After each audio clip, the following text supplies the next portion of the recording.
हम सफर भी तुम ही हो। अविनाश सुबह समय पर नहीं उठा तो प्रिया को चिंता हुई। उसने अविनाश को उठाते हुए उसके माथे पर हाथ रखा। माथा तप रहा था। प्रिया घबरा उठी। अविनाश को तेज बुखार था। 2 दिन से वह खांस भी रहा था। प्रिया ने कल इसी वजह से उसे ऑफिस जाने से मना कर दिया था, मगर आज तेज बुखार भी था। उसने जल्दी से अविनाश को दवा खिलाकर माथे पर ठंडे पानी की पट्टी रखी। प्रिया और अविनाश की शादी को भी ज्यादा वक्त नहीं गुजरा था। 2 साल ही हुए थे शादी को भी। पिछले साल तक सास ससुर साथ में रहते थे, मगर कोरोना में प्रिया की जेठानी की मौत हो गई तो सास ससुर बड़े बेटे के पास रहने चले गए। उसके बाद कोरोना का प्रकोप बढ़ता ही गया। पिछले कुछ समय से टीवी चैनल्स पर दिल्ली के अस्पतालों में कोरोना से जूझने वालों की हालत देखकर वैसे भी प्रिया घबराई थी। कहीं वेंटिलेटर नहीं तो कहीं ऑक्सीजन नहीं, मरीजों को अस्पतालों में बेड तक नहीं मिल रहा था। ऐसे में अब उनका क्या होगा, यह सोचकर प्रिया कांप उठी। जल्दी से उसने माँ को फोन लगाया और बोली, माँ अविनाश को सुबह से बहुत तेज बुखार है, क्या करूँ? माँ ने कहा, बेटा यह समय ही बुरा चल रहा है, राजू भी कोरोना पॉजिटिव है, वरना उसे भेज देती। हम खुद राजू की देखभाल में लगे हुए। तू ऐसा कर, जल्दी से डॉक्टर को बुला और दवाएं शुरू कर। प्रिया बोली, हाँ माँ, वह तो करना ही होगा। प्रिया ने पति का कोरोना टेस्ट कराया। तब तक फैमिली डॉक्टर से पूछकर दवाएं देती रही। इस बीच अविनाश की हालत ज्यादा खराब होने लगी तो वह उसे लेकर अस्पताल भागी। 2 अस्पतालों से निराशा लौटने के बाद तीसरे में मुश्किल से बेड का इंतजाम हो सका। सास ससुर और जेठ भी दूसरे शहर में थे, सो मदद के लिए नहीं आ सके। वैसे भी दिल्ली में लॉकडाउन लगा हुआ था। रिश्तेदार चाह कर भी उसकी मदद करने नहीं आ सकते थे। आस पड़ोस वालों ने कोरोना के डर से दरवाजे बंद कर लिए। तब प्रिया ने अपने दोस्तों को फोन लगाया, पर सब ने बहाने बना दिए। अकेली प्रिया पति की सेवा में लगी हुई थी। अस्पताल में मरीजों की लंबी कतारों और मौत के तांडव के बीच किसी तरह प्रिया खुद को बचाते हुए पति के लिए दौड़ भाग करने में लग गई। कभी दवा की पर्ची लेकर भागती तो कभी खाना लेकर, तो कभी डॉक्टर से गिड़गिड़ाती तो कभी थक हार कर बैठ जाती। उसे कोरोना वार्ड में जाने की इजाजत नहीं थी। बाहर रिसेप्शन में बैठकर ही पति के ठीक होने की कामना करती रहती, पर पति की तबीयत अच्छी होने के बजाय और बिगड़ती ही जा रही थी। उस दिन डॉक्टर ने पर्ची में कई दवाएं जोड़ कर लिखी। वह दवाएं लेने गई, मगर जो सबसे जरूरी दवा थी वह नहीं मिली। अस्पताल में उसका स्टॉक खत्म हो चुका था। अब वह क्या करेगी? बदहवास सी वह अस्पताल के बेंच पर बैठ गई। बगल में ही परेशान सा एक युवक भी बैठा हुआ था। प्रिया ने उस युवक की तरफ मुख करके कृतज्ञ स्वर में पूछा, आप बता सकते हैं यह दवा मुझे कहाँ मिलेगी? युवक ने कहा, मैं खुद दवा ढूंढ रहा हूँ, आस पास तो नहीं मिली। मेरे दोस्त ने बताया है कि नोएडा में उसकी शॉप है, उसने कुछ दवाएं स्टॉक करके रखी हैं, सो वह मुझे दे देगा। अभी जाने की ही सोच रहा हूँ। पर्ची लाइए, मैं अपने साथ आपके लिए भी दवा ले आता हूँ। बहुत मेहरबानी होगी, सुबह से इसके लिए परेशान हो रही थी, पसीना पोंछते हुए प्रिया ने कहा। युवक ने कहा, मेहरबानी की कोई बात नहीं, इंसान ही इंसान के काम आता है, बस इतना शुक्र मनाइए कि दवा वहाँ मिल जाए। यह कहकर वह चला गया। करीब 2 से 3 घंटे बाद लौटा तो उसके चेहरे पर परेशानी की लकीरों के बावजूद खुशी थी। उसने बोला, यह लीजिए दवा, बड़ी मुश्किल से मिली मगर मिल गई, यही बहुत है। प्रिया ने बोला, बहुत बहुत शुक्रिया, कितने की है? प्रिया का चेहरा भी खिल उठा। प्रिया ने उस युवक को पैसे देने लगी। युवक, अरे नहीं, पैसे की जरूरत नहीं, आप पहले दवा खिलाइए मरीज को। उस दिन के बाद से दोनों में बातचीत होने लगी। वह युवक, जिसका नाम प्रतीक था, वह अपने भाई की देखभाल में लगा था और प्रिया पति के लिए दौड़ भाग कर रही थी। दोनों का दर्द एक सा ही था। प्रिया जब भी व्यथित होती तो उसके कंधों पर सिर रखकर रो लेती। कोई चीज लानी होती तो प्रतीक लेकर आता, प्रिया को घर छोड़ आता। धीरे धीरे तकलीफ के इन दिनों में 2 अजनबी एक बंधन में बंधते जा रहे थे। उनके बीच एक अजीब सा आकर्षण भी था, जो दोनों के इस बंधन को और मजबूत बना रहा था। एक दिन अविनाश का ऑक्सीजन लेवल काफी घट गया। अस्पताल में ऑक्सीजन सिलेंडर नहीं था। तब प्रतीक ने यह जिम्मेदारी अपने ऊपर ले ली। पूरे दिन कड़ी धूप और गर्मी में लाइन लगाकर आखिर वह ऑक्सीजन सिलेंडर लेकर ही लौटा था। उस दिन प्रिया ने पूछा था, आप मेरे लिए इतना कुछ कर रहे हैं, इतना ख्याल रखते हैं, मगर क्यों? मैं तो आपकी कुछ भी नहीं लगती।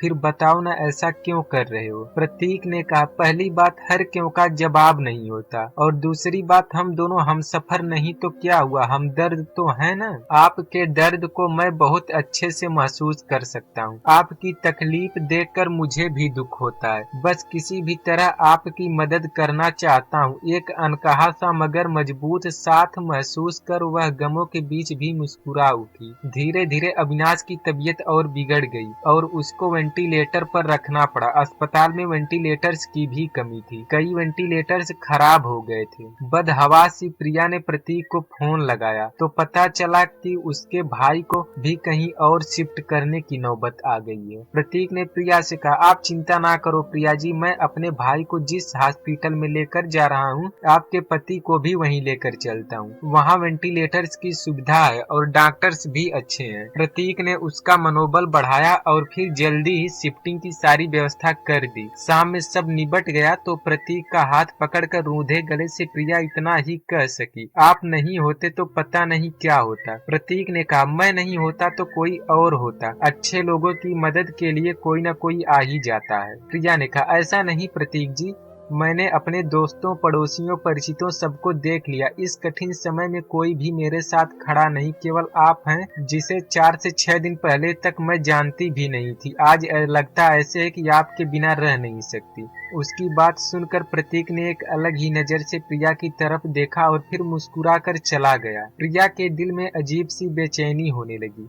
वह सोचने लगी कि प्रतीक का साथ इस परेशानी के समय में भी कितना सुकून दे जाता है। अस्पताल में मरीजों के रिश्तेदारों की भागदौड़ और परेशानियों के बीच भी चंद लम्हे वह केवल प्रतीक के बारे में सोचती रह गई। इस तरह 2-3 दिन और गुजरे। अविनाश की हालत काफी गंभीर थी। फिर एक दिन सुबह सुबह प्रिया को सूचना मिली कि उसके पति की मृत्यु हो गई। एक पल में प्रिया को लगा जैसे वह अधूरी रह गई, उसका सब कुछ छिन गया। प्रतीक ने जितना हो सका उसका धैर्य बढ़ाया। कोरोना की वजह से पति के शव को घर भी नहीं ले जा सकती थी। लॉकडाउन लगा हुआ था, घर वालों का आना भी कठिन था। ऐसे में उसे समझ नहीं आ रहा था कि पति को अंतिम विदाई कैसे दे। इस वक्त भी प्रतीक ही उसके काम आया। मुश्किल की इस घड़ी में सबसे पहले उसने प्रिया को शांत कराया, फिर उसके पति को शमशान तक ले जाने का सही से इंतजाम कराया। प्रिया के साथ वह शमशान तक गया, फिर प्रिया को उसे घर छोड़ने आया। प्रिया लगातार रो रही थी, उसके हाथ पैर कांप रहे थे।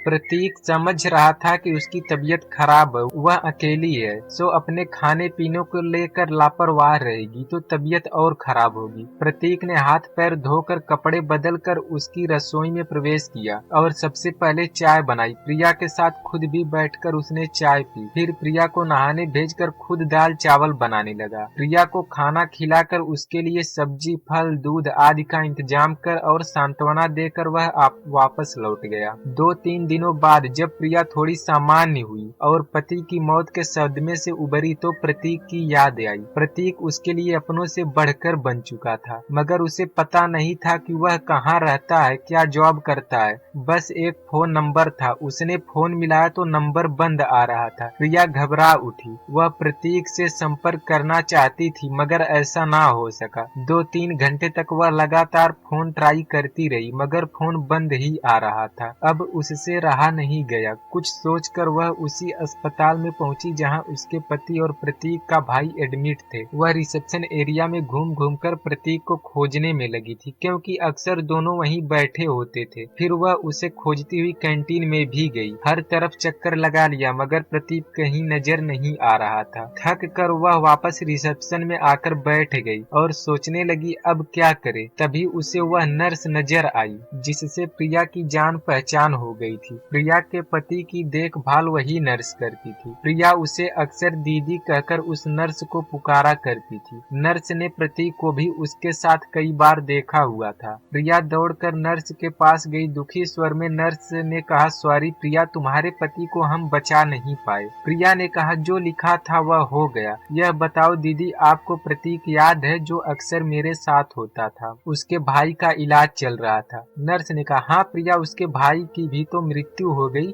वह खुद भी एडमिट है, उसे भी कोरोना है। और जानती हो प्रिया, वह तेरे पति वाले बेड पर ही है, बेड नंबर 125। प्रिया ने कहा, सच दीदी, आप उसे पहचानती हो ना? हाँ प्रिया, पहचानती हूँ, तेरी बहुत हेल्प करता था, पर अब उसकी हेल्प करने वाला कोई नहीं है, अकेला है वह। प्रिया ने कहा, मैं हूँ न दीदी, अब उसके लिए किसी भी चीज की जरूरत पड़े तो मुझे बताना, मैं उसके अटेंडेंट के रूप में अपना नाम लिखवा देती हूँ। ठीक है प्रिया, मैं बताती हूँ। इसके बाद प्रिया पूरे मन से प्रतीक की सेवा में लग गई। उसके लिए घर का खाना, फल, दवाएं वगैरह लेकर आना, उसकी हर जिम्मेदारी अपने ऊपर लेना, डॉक्टरों से उसकी तबीयत की हर वक्त जानकारी लेते रहना, जैसे काम वह पूरे उत्साह से कर रही थी। इसी बीच प्रतीक की हालत बिगड़ी, उसे आईसीयू ले जाने की जरूरत पड़ गई। इसके लिए अस्पताल के क्लर्क उसके आगे एक फॉर्म बढ़ाया, उसमें मरीज के साथ क्या संबंध है यह लिखकर हस्ताक्षर करना था। प्रिया कुछ पलों के लिए सोचती रही कि वह क्या लिखे, फिर उसने खाली जगह पर पत्नी लिखकर साइन कर दिया। क्लर्क को कागज थमाकर वह खुद ही मुस्कुरा उठी। 2-3 दिन आईसीयू में रहकर प्रतीक की हालत में सुधार शुरू हुई और उसे कोविड वार्ड में वापस शिफ्ट कर दिया गया। 7-8 दिनों तक लगातार सुधार होने और रिपोर्ट निगेटिव आने के बाद उसे डिस्चार्ज भी कर दिया गया। इतने दिनों तक प्रिया ने भी अपना खाना पीना और नींद भूलकर दिन रात प्रतीक की सेवा में लगी थी। डिस्चार्ज वाले दिन वह बहुत खुश थी। उसने सीधा अपने घर के लिए कैब बुक किया और प्रतीक को अपने घर ले आई। प्रतीक ने टोका तो प्रिया ने थोड़े शरारती अंदाज में जवाब दिया, मैंने फॉर्म में एक जगह यह लिखकर साइन कर दिया है कि मैं तुम्हारी पत्नी हूँ और इसलिए अब मेरा और तुम्हारा घर अलग अलग नहीं बल्कि एक ही होगा। मगर प्रिया, लोग क्या कहेंगे? प्रिया, लोगों का क्या है? प्रतीक, जब मुझे जरूरत थी तो क्या लोग मेरी मदद के लिए आगे आए थे? नहीं न, उस वक्त तुमने मेरा साथ दिया, अब मेरी बारी है, इसमें गलत क्या है? तुम थोड़े ठीक हो जाओ, फिर सोचेंगे कि क्या करना है। प्रिया ने अपना फैसला सुना दिया। करीब 10 दिन प्रिया ने जी भर कर प्रतीक का ख्याल रखा, हर तरह से उसकी सेहत पहले की तरह बनाने और खुश रखने का प्रयास करती रही। प्रिया एक संयुक्त परिवार से संबंध रखती थी। ससुराल में धन संपत्ति की कमी नहीं थी। यह घर भी पति के बाद उसके नाम हो चुका था।